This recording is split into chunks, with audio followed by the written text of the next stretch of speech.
Guardians of the Galaxy Volume 3, which is part of Phase 5, which is, I believe, the 32nd movie in the MCU. Anyways, who's counting? You just want to know if this movie's any good and if you should let your kids watch it. Let's get into this.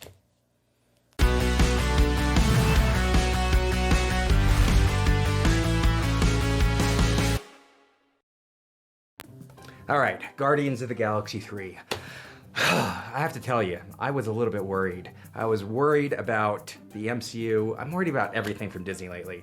If you're anything like me, you've been a little bit disappointed what we've seen from Disney, probably since 2019. It just hasn't been what we've been hoping for in a lot of different ways. The quality is not what it used to be. The content is often inappropriate, and it's just not what I'd hoped for. If you think the same thing as me, you're probably a little skeptical about going to see this movie. And that's what I was when I went to go see it last night. But I am happy to report this movie is actually pretty decent. I feel like we're gonna get the MCU back on track. If you've had superhero fatigue and you're sick of the movies because the quality is crappy, I think you can go back to the movies, and I think you can go check this one out, and I think you'll have a good time. But before we get into the details of the movie, let's talk about the parent content report and which one of your kids you should allow to go watch this movie. All right, welcome to the Parent Content Report, where I get you the information that you need as a parent so you can guide your family's viewing decisions. All right, the first thing you need to know about Guardians of the Galaxy Volume 3 is not unlike the other movies. It has some edge to it.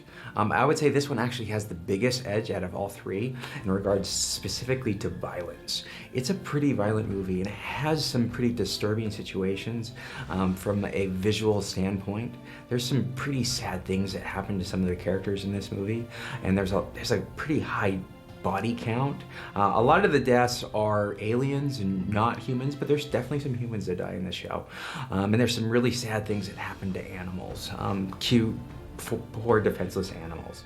And so if you have younger viewers, I would specifically say young viewers that are not teenagers, it's gonna be hard for them to process some of this visually and from a narrative standpoint. In regards to language, the show has actually got a pretty low amount of language, less than the other Guardians of the Galaxy that I can remember, with the exception of one thing. There's one F-bomb. I don't think the MCU has had an F-bomb before, at least not to my knowledge. So there's one F word in this. Other than that, there's a couple A words, B words, some D word or two, but it's going to be under 10 overall. In regards to sexual content, there's no explicit sexual content, no sexual images. There is one sexual innuendo joke. And this is the type of joke that's going to go over 90% of non-teens kids' heads, and even over a lot of teen heads. But just know that it's in there. I thought it was kind of funny. You may not think the same thing. Other than that, other negative content, I was really, really excited to report that this movie doesn't have any political messaging. So whether you're on the right or on the left, this is an apolitical movie. It doesn't have a woke agenda or anything else. It's just good storytelling with some fun messages and a good time overall. So overall, I would give this a teen plus rating. So I think the PG-13 rating is dead on. I wouldn't let any of my kids that are junior high, not in junior high, watch this. But that's it for the Content Recon Report. When it comes to what I liked about Guardians of the Galaxy Volume 3, it's actually a pretty long list. But I'm going to start with the most important things. The things that really work about Guardians of the Galaxy are the characters. I can remember the first time I watched Guardians of the Galaxy, I was like, who are these guys? I'm not a comic head. I appreciate the comics. I watched some of the Saturday morning cartoons, but I wasn't one of those people that knew the comics inside and out. I've never heard of the Guardians of the Galaxy until the movies came out, and I really didn't expect a lot or have high expectations. So when I saw the movie and I saw the characters and I saw the stylization of the movie, I was pretty hooked. One of the things that I think is so great about the Guardians of the Galaxy is that they're such a varied group of individuals. They come from different races, different parts of the galaxy, and they're all flawed characters. They all have glaring flaws. That bad judgment, they get emotional, they're too cold, they're too hard, but they all have good hearts and they want to do the right thing.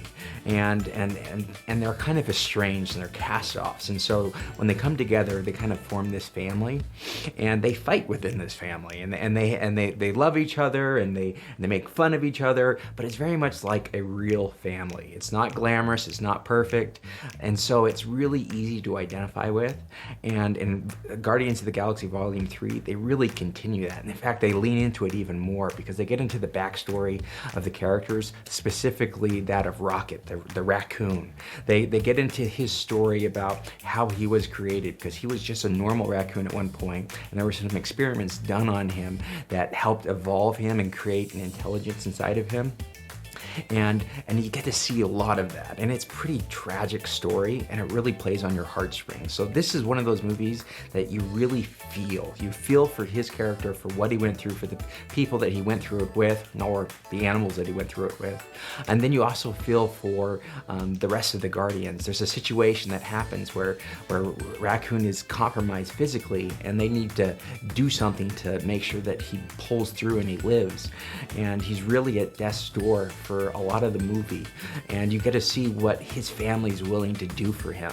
And in fact, one of the big things about this is Gamora is back, and if you remember Gamora, the original Gamora that's with Peter Quill or Star-Lord, she dies. Her father sacrifices her for one of the Infinity Stones. And so this Gamora is a Gamora from a different timeline or multiverse that is younger in age. She's still an adult, but she's younger in age, and she's a lot edgier, and she reminds me a lot more of what I would expect Thanos' daughter to be. So she's very self-serving, she's violent, she's angry, and there's a really cool relationship that we get to see with Peter Quill and with her, because Peter knows that the woman that he loves is inside of her, but she doesn't like him like at all. And it's quite hilarious to see him kind of try and woo her and kind of remind her that, hey, we're in love, you're supposed to like each other, and she looks at him as this pathetic little man.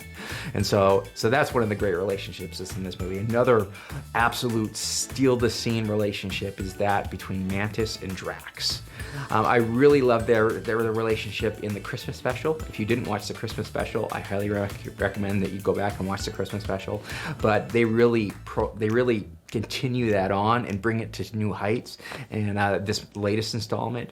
But they are constantly back and forth. They're like a brother and sister that bicker and love each other. They're just frenemies.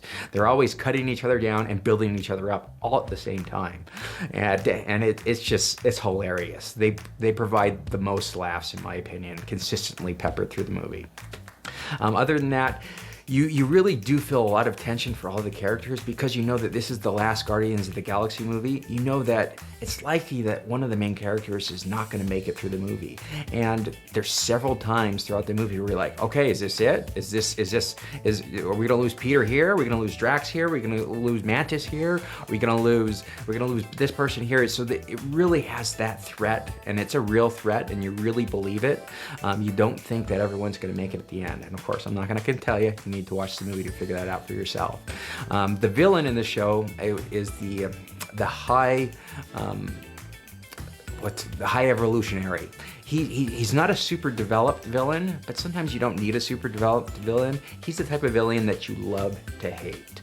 The guy is completely ruthless. He has a very clear agenda on what he wants to do, and he doesn't care who he hurts and who he kills to get there.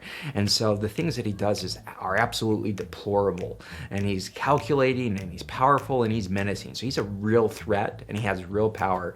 And you have to respect him. And you get in some situations where you're wondering, how are our heroes going to get out of this? And so it creates a lot of intrigue. The style is something I have to say. I don't want to take it for granted, because James Gunn's style, whether it be the visuals, the colors, and the signature classic pop and American music and rock that he puts in the soundtrack, it's just awesome. It just makes for some really, really fun parts of the movie. There's some great action scenes, some great angles. It's just a great time, and I like to remember that Guardians of the Galaxy really changed the trajectory of the MCU in terms of what they did comedically and from a look. I mean, I think Thor directly owes the change in his character when we started off with Ragnarok to the Guardians of the Galaxy and its success. So a lot to like in this movie. All right, when it comes to the things that didn't work or I didn't love, there's actually not a lot, and I feel like I'm nitpicky when it comes to this direction. One of the obvious things I could say is the movie could be shorter. I want to say it's coming up. I think it's 2 hours and 24 minutes, right in that range.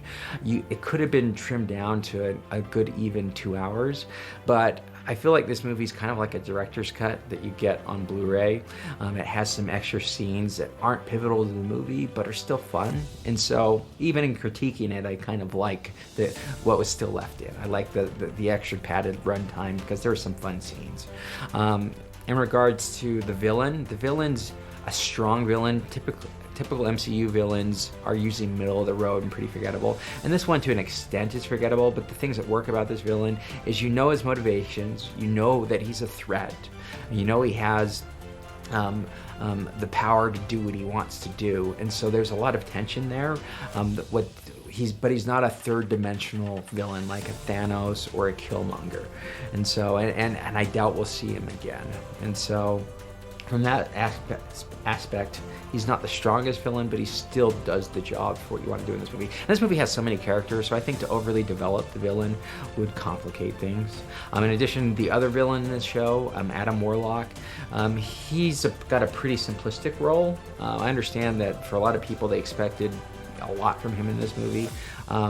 I thought he was fine. I thought he was humorous. I thought he was somewhat menacing, but he's more or less hired muscle in this movie, so don't expect a lot from his character. But that's about all I've got in terms of critiques of things that I think could have been better. All right, let's wrap this up.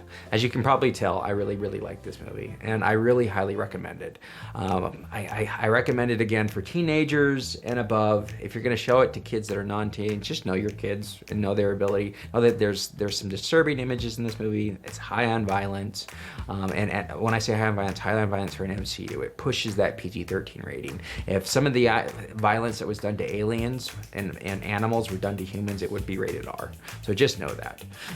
But it's a good time, and the overall messaging is awesome. So when it comes to an overall score, I feel pretty happy with like an 8.5 out of 10. And I'm gonna give this a primetime ticket certification. That is, you should go see this in the theaters ASAP, because you're gonna wanna be part of the conversation, and we wanna send a message to Disney and to the MCU that when you produce good movies, it pays off. So that's what I've got for now.